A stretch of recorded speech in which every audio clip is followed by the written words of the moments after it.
এছাম লোকে যিমানে নেতিবাচক পৰিৱেশ সৃষ্টি নকৰক কিয় মোৰ জীৱনৰ এটা লক্ষ্য আছে যে অসমৰ পৰা কোনো ল'ৰা ছোৱালীয়ে যাতে সিকিউৰিটি গাৰ্ডৰ কাম কৰিবলৈ অসমৰ বাহিৰলৈ যাব নালাগে আমি যাতে আমাৰ মাতৃসকলক নিজৰ ল'ৰা ছোৱালীক অসমৰ চাৰিসীমাৰ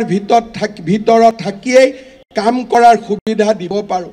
বহুতে বাধাৰ সৃষ্টি কৰিব বহুতে হেঙাৰৰ সৃষ্টি কৰিব যাৰ যাৰ জীৱনত বহুত কাম হৈ গ'ল তেওঁলোকক আৰু একো নালাগে তেওঁলোকে সকলো কামতে বিৰোধিতা কৰিব কিন্তু যাৰ আছে তেওঁৰ বাবে মই কাম নকৰোঁ যাৰ নাই তাৰ বাবে কাম কৰাই হৈছে আমাৰ লক্ষ্য যাৰ আছে